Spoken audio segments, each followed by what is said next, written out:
Ada pertanyaan dari seorang kawan kita. Sebut saja namanya Rosa. Pertanyaannya sangat bagus sekali. Dan mungkin mewakili pertanyaan kamu juga. Bunyinya begini.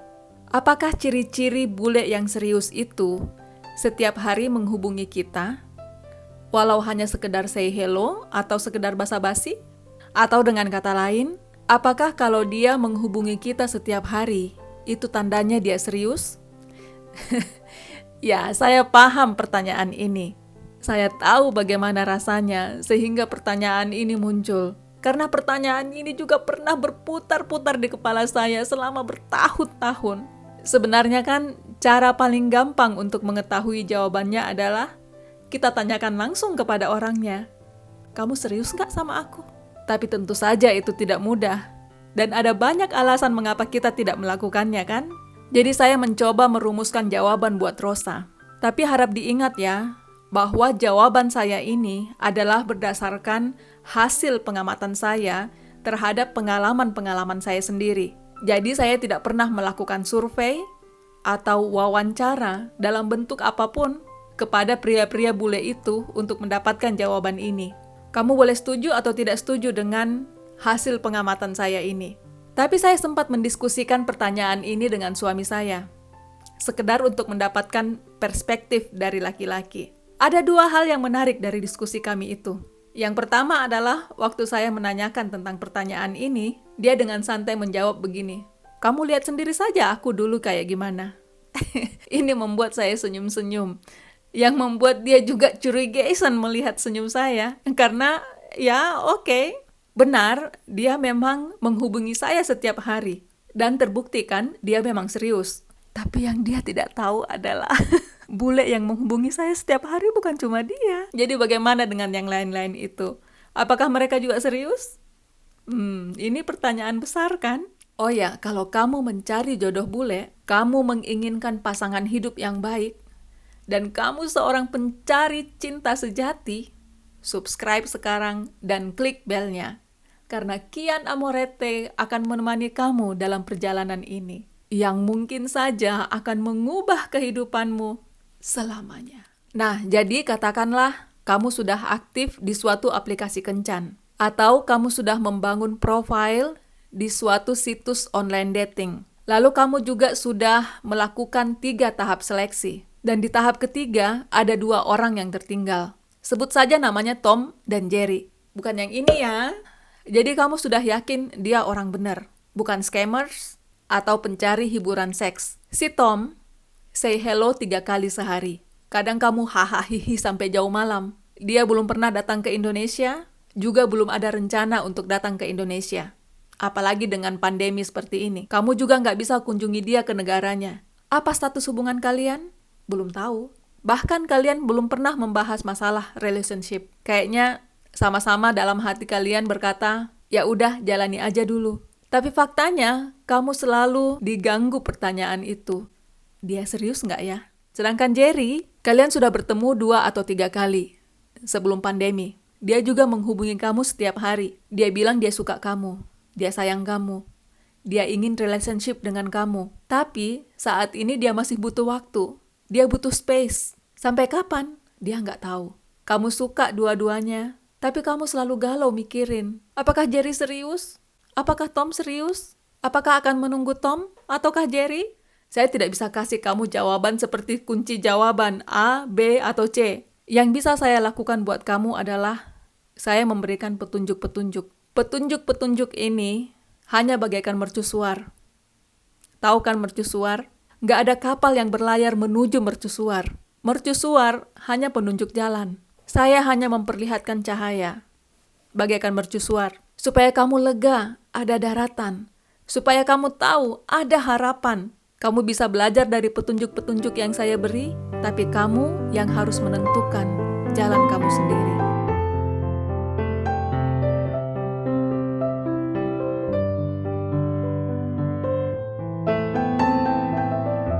Semenjak saya terjun ke dunia online dating, setiap tahun saya punya 1 atau 2 orang yang dekat. Kami chatting setiap hari. Dia atau saya yang say hello duluan. Kita mengobrol, ketawa ketiwi, chatting, video call. Ada yang sampai 1 tahun atau 2 tahun. Kita ngobrol tentang keluarga, dia cerita tentang bisnisnya dia, saya cerita tentang kegiatan-kegiatan saya sehari-hari. Banyak hal yang kita bahas, termasuk tentang bangsa dan negara. Apakah mereka serius? Entah ya atau tidak. Buktinya kami nggak berlanjut. Berdasarkan pengalaman-pengalaman saya itu, saya mengamati bahwa ada beberapa alasan mengapa orang-orang menghubungi kita setiap hari. Alasan yang pertama adalah karena dia tertarik kepada kita. Ini jawaban yang sangat membahagiakan kamu, kan? Tentu saja, ini jawaban yang ingin kamu dengar.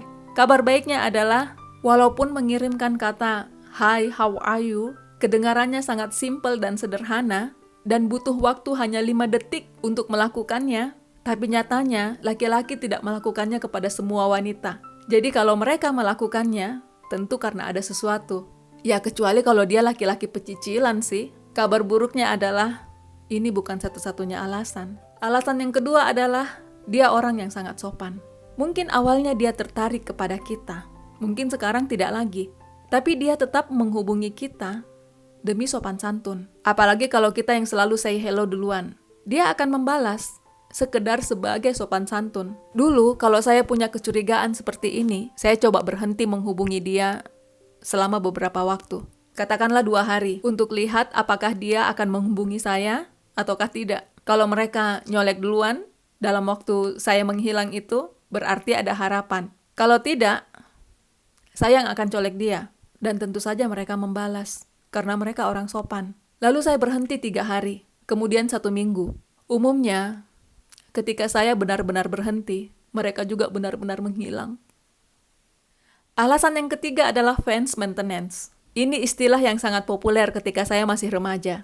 Arti harfiahnya adalah pemeliharaan penggemar. Seakan-akan begini, aku tahu kamu mengagumi aku. Aku suka perasaan itu.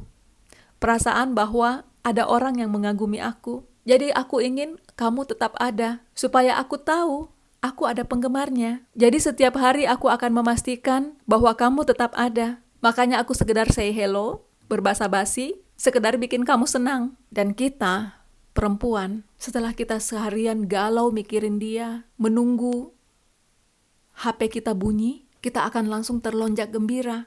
Begitu melihat notif di HP kita, namanya di sana, walau hanya sepotong kata hai, lalu kita membalas panjang. Padahal dia hanya sebegitu doang. Lalu kemudian dia menghilang. Besok terulang lagi, begitu.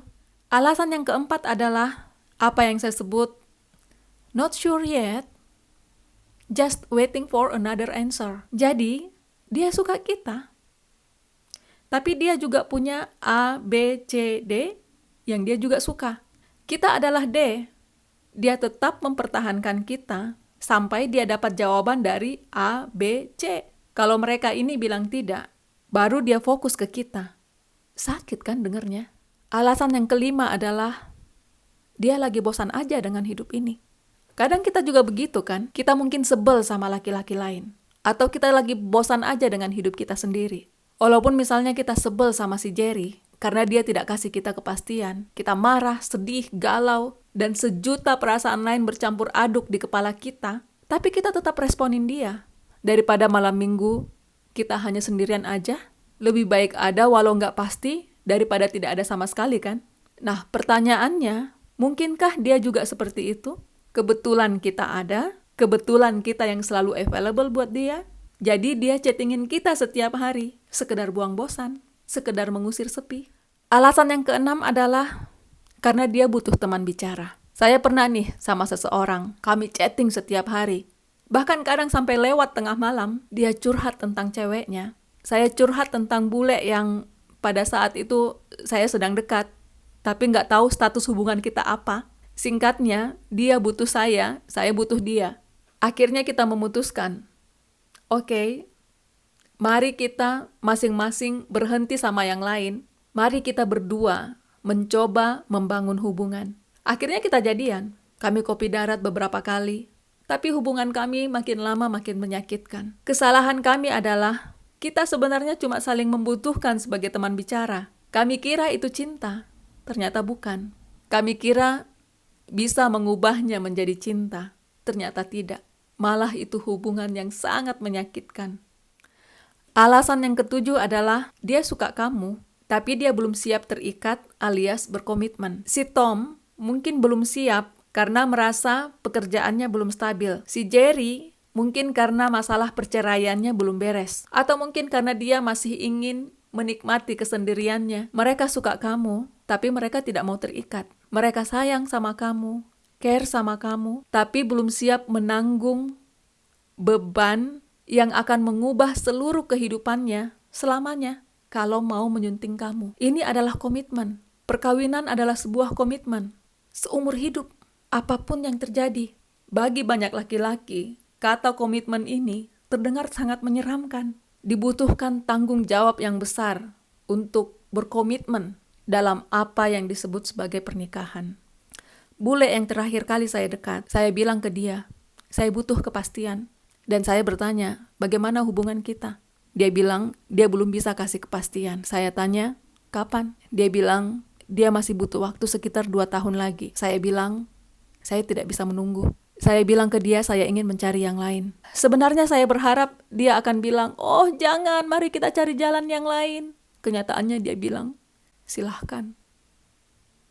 Alasan yang ke-8 adalah naluri berburu. Ini softwarenya laki-laki. Mereka punya naluri berburu. Ketika mereka melihat buruan, mereka akan mengejarnya sampai dapat. Mereka akan chattingin kita setiap hari. Kasih perhatian, bla bla bla, sampai dapat. Ini seperti berburu kelinci. Mereka akan kejar kita sampai dapat. Mereka panas, bergairah, karena mereka punya target untuk dicapai. Setelah dapat, apakah mereka akan berlari sekencang ketika mereka berburu? Tentu tidak kan? Sekarang dia santai. Sementara, kitanya yang belingsatan sendiri. Apa sih maksudnya orang ini? Pernah saya berbalas-balasan email dengan seseorang di situs online dating. Dia orang Australia. Mail kita panjang-panjang. Dia tinggal di Australia dan dia adalah seorang komandan marinir. Tidak lama kemudian, di situs yang sama, saya chatting dengan seorang bule Australia yang tinggal di Jakarta. Karena dia tinggal di Jakarta, jadi waktu dia minta WA, saya kasih aja langsung. Lalu kita chatting-chatting di WA. Waktu saya tanya apa pekerjaannya di Jakarta, dia bilang dia marinir Australia yang sedang tugas di Jakarta. Apa buktinya, kata saya. Dia mengirimkan fotonya dengan pakaian seragam. Duh, saya hampir pingsan. Cakepnya. Beberapa hari kemudian dia ngajak ketemuan. Saya oke dong, kita makan siang. Setelah kita ngobrol lah, bla bla bla, dia bilang, ada salam. Aku kaget. Hah? Dari siapa? How can be? Did you know me before? Saya sudah merasa bagaikan selebritis di kalangan marinir Australia. Dia bilang tidak. Tapi dia punya teman marinir di Australia. Duh, saya tepok jidat. Singkat cerita, ternyata 2 orang ini berteman. Dia bilang dia harus tahu pilihan aku siapa, karena mereka berteman. Oke, saya terus terang bilang bahwa saya suka teman kamu. Sesampai di kosan, saya buka situs, sudah ada email dari Australia, menanyakan tentang acara makan siang itu. Dan dia mohon maaf karena sudah menempatkan saya pada posisi yang sulit itu. Saya bilang, gak apa-apa, tapi saya pilih kamu. Dia bilang, dia sudah mendapat kabar tentang itu, dan dia sangat bahagia. Bisa kamu bayangkan bagaimana itu rasanya? Rasanya seperti bunga-bunga di mana-mana, bagaikan melayang-layang di pink cloud. Kami dua-duanya happy. Setelah itu kami pindah ke WA. Komunikasi di WA lebih cepat, lebih mudah, lebih transparan, dan lebih rapuh. Entah bagaimana, lama-kelamaan kami jadi dingin, dan perasaan itu memudar. Saya bisa merasakan bahwa saya hanya bagaikan buruan yang sudah di tangan. Gak ada lagi asiknya buat dia. Dia sudah ilfil. Dan sebelum lebih menyakitkan lagi, saya mengucapkan goodbye. Dan dia menghilang. Alasan yang ke-9 adalah karena kamu enak diajak ngomong. Di zaman sosmed dan digital sekarang, semuanya serba mudah. Komunikasi begitu gampang. Namun semua orang begitu sibuk. Dan sebenarnya, walaupun semua orang gampang dijangkau, tapi kita semua merasa kesepian. Orang-orang yang enak diajak ngobrol sangat jarang. Kalau ketemu, ini seperti menemukan sahabat baik. Limited edition. Mungkin dia senang ngobrol sama kamu, karena kamu enak diajak ngomong.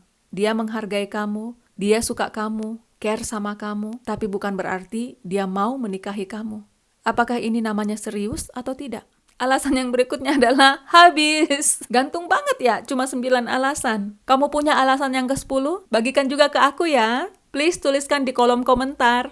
Nah, jadi berdasarkan alasan-alasan ini, jika ditanya, apakah bule yang serius itu setiap hari menghubungi kita? Jawabannya adalah, ya, seharusnya begitu. Biasanya begitu. Tapi, apakah yang menghubungi kita setiap hari adalah tandanya dia serius sama kita? Jawabnya, belum tentu. Oh ya, tadi saya katakan bahwa ada 2 hal yang menarik ketika saya mendiskusikan pertanyaan ini dengan suami saya. Yang pertama, dia bilang, lihat saja aku dulu. Yang artinya dia memang menegaskan bahwa dia menghubungi saya setiap hari karena dia memang serius. Dan itu sudah terbukti. Yang kedua adalah dia dengan bingung bertanya kepada saya, yang kalian sebut bule serius itu apa sih? Nah ini nih ladies, kayaknya masalah kita dengan para bule. Karena kayaknya pemahaman kita tentang serius itu beda dengan pemahaman mereka. Tapi udah terlalu panjang nih, kita bahas di video berikut aja ya. Dan buat Rosa, semoga bermanfaat ya Rosa. Semoga kamu berhasil mendapatkan pasangan hidup yang baik. Sampai jumpa. Oh iya, jangan lupa subscribe.